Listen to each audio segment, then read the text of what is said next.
Here are some of the highlights of this adventurous trip to Jim Corbett National Park.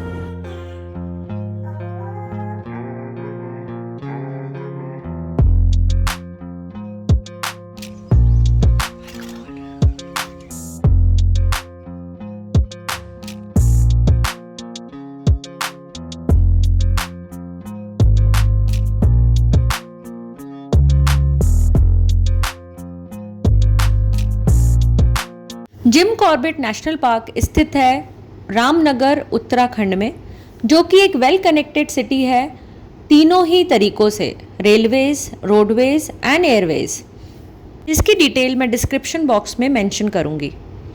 हम क्योंकि गुड़गांव में ही रहते हैं, इसलिए हमने डिसाइड किया कि हम जाएंगे रोडवेज से, और हमने अपनी गाड़ी ली और निकल पड़े जिम कॉर्बेट की ओर।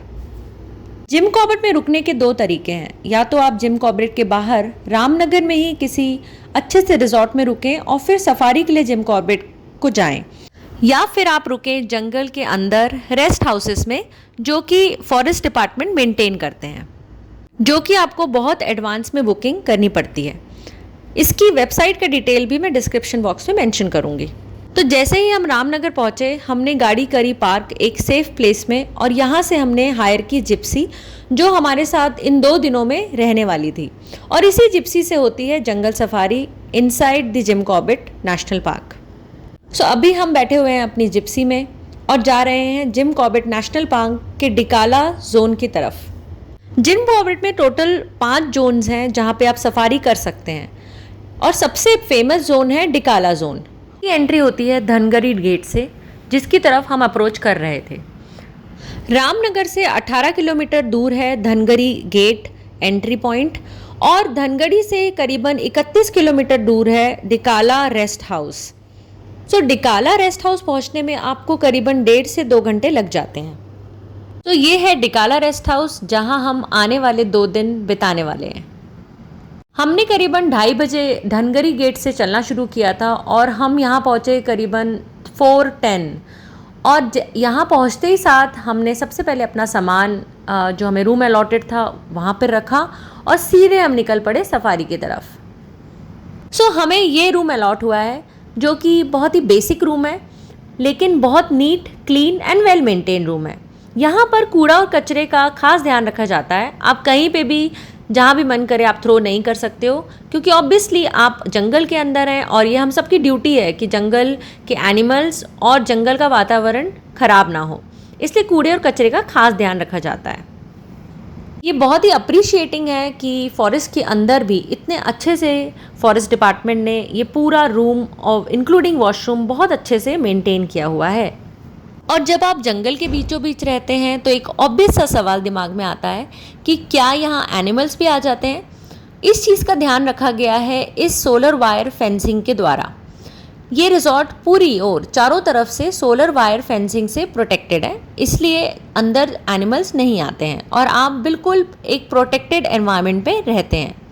सो इस तरह एक वेल प्रोटेक्टेड एनवायरनमेंट में जंगल के बीचों बीच रहने का एक यूनिक एक्सपीरियंस अपने में ही बहुत अमेजिंग होता है, और रात को ये सेम जगह कुछ इस तरह से दिखती है। सो हम निकल पड़े अपनी पहली इवनिंग सफारी में। बहुत ही एक्साइटमेंट, बहुत ही हैप्पीनेस। लोग यहाँ आते हैं टाइगर देखने, और मुझे एलिफेंट्स बहुत पसंद है, specially the heard of elephants, जहाँ बेबी को प्रोटेक्ट करते हुए बाकी सारे बड़े एलिफेंट्स चलते हैं। इतना सुकून मिलता है मुझे इनको देख के कि आई कांट टेल यू। और उसके ऊपर से उनको रोड क्रॉस करते हुए देखना बहुत ही अमेजिंग एक्सपीरियंस है।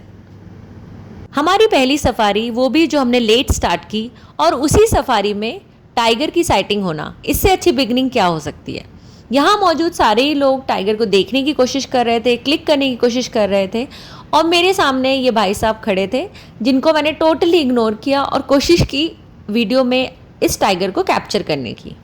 जिम कॉर्बेट नेशनल पार्क में हमेशा ही डियर्स की बहुत ज़्यादा अच्छी पॉपुलेशन मिलती है, इसलिए डियर साइटिंग तो आपको होगी ही होगी, और कई बार जैसे यहाँ आप देख रहे हो रिजॉर्ट के बाहर ही आपको डियर्स दिख जाएंगे।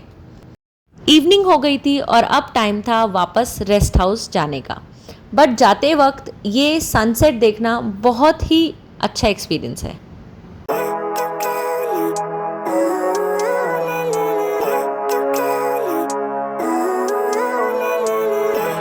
life, every day, late at night, not okay. All I want, and I pray, all I need are some better days.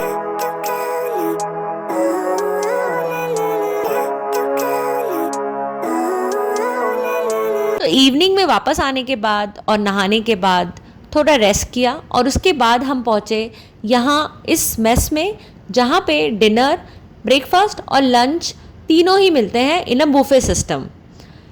इस मेस की एक ख़ास बात है कि बहुत ही सिंपल फूड मिलता है। आपको ऐसा लगेगा कि जैसे आप घर पर ही खाना खा रहे हो, बट हाँ, वैरायटी फुल अवेलेबल होती है।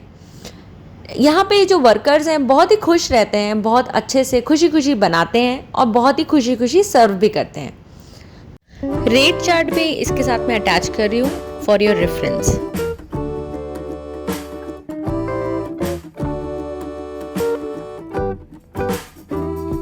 सो नेक्स्ट डे मॉर्निंग 6:15 हम फिर निकल पड़े जंगल सफारी के लिए। यहाँ आप देख रहे हो हम सभी ने अच्छे खासे मोटे जैकेट्स पहने हुए हैं क्योंकि मॉर्निंग यहाँ पे बहुत ठंडा होता है। आपको इसके साथ ही साथ कैप भी रखने की ज़रूरत पड़ेगी क्योंकि ठंडी हवा होती है तो ठंड पकड़ने के चांसेस होते हैं। और कभी कभी ऐसी सिचुएशन भी आप एनकाउंटर करोगे जहाँ पे इस तरह से आपको वेट करना पड़ेगा और जहाँ पे आपको पता होगा कि टाइगर है अंदर, लेकिन टाइगर बाहर आने को तैयार नहीं होगा और आप बहुत देर वेट करने के बाद डिसाइड करोगे कि लेट अस गो फर्दर और दूसरी जगह को एक्सप्लोर किया जाए। और ये है ब्यूटीफुल रामगंगा रिवर जो यहाँ के पेड़ पौधों को और एनिमल्स को सरवाइव करने में हेल्प करती है। और ये है मेरी फेवरेट प्लेस जिम कॉर्बेट के अंदर। बहुत ही सीनिक प्लेस है और मन करता है यहाँ कुछ घंटे आराम से बिताए जाएं।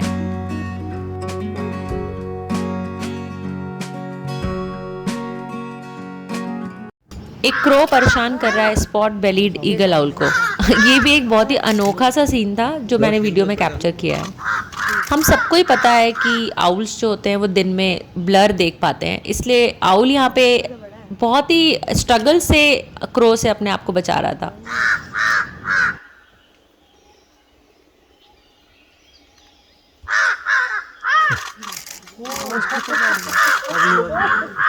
जंगल सफारी में एक्चुअली जीप से उतरना नीचे अलाउड नहीं होता है, लेकिन ये वो जगह है जहाँ पे आप इन बिटवीन सफारी हॉल्ट लेते हो just to visit the washrooms.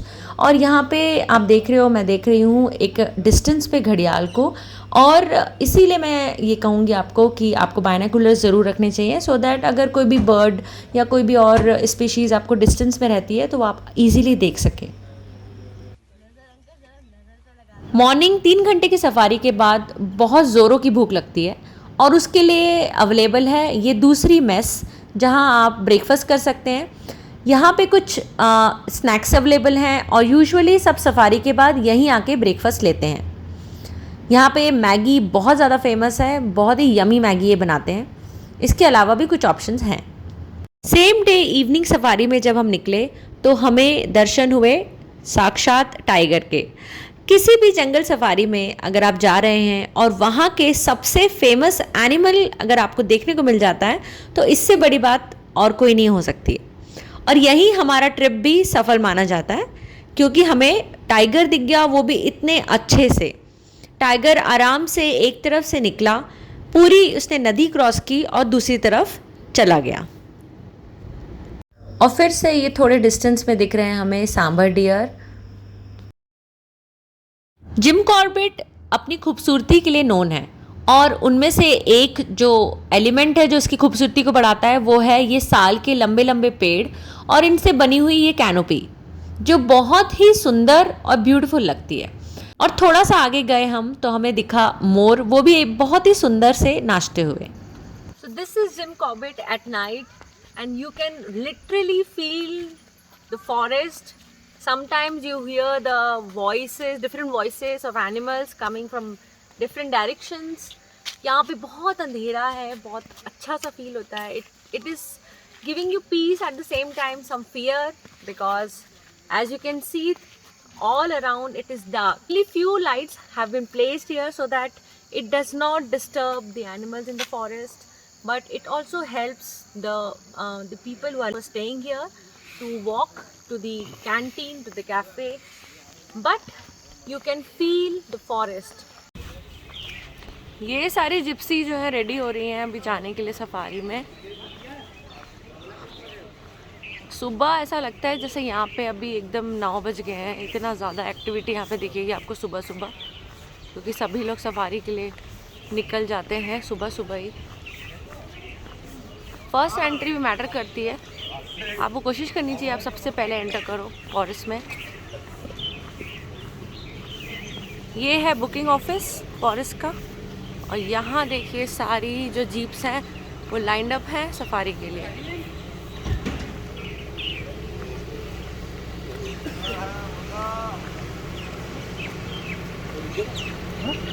Morning की ठंडी ठंडी हवा के साथ आपको मिलता है देखने को एक बहुत ही ब्यूटीफुल जिम कॉर्बेट।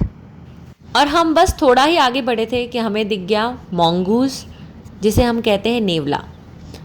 बहुत ही खुले मैदान में था तो बहुत अच्छे से इसका वीडियो कैप्चर हुआ और देखने में भी बड़ा इंटरेस्टिंग सा लगा।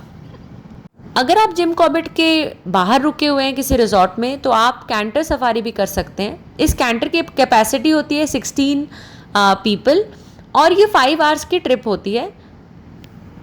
और ये एरिया है रेस्ट हाउस के पीछे का एरिया, जहाँ से आपको नज़र आता है रामगंगा रिवर का ब्यूटीफुल नज़ारा।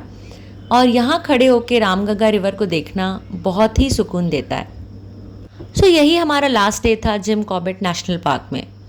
सो वापस जाते समय धनगरी गेट के पास ये एक सोवेनियर शॉप है जहाँ हम रुके और कुछ सोवेनियर ख़रीदे हमने। और यहाँ के कुछ जो ऑर्गेनिक प्रोडक्ट्स हैं वो भी अवेलेबल होते हैं। सो मैंने शहद लिया और स्टीविया लिया यहाँ से। तो आप भी इस तरीके के कोई प्रोडक्ट लेना चाहते हैं तो इस शॉप से ले सकते हैं। I hope you enjoyed watching this video. Do subscribe to the channel and I will be waiting for your feedback as well.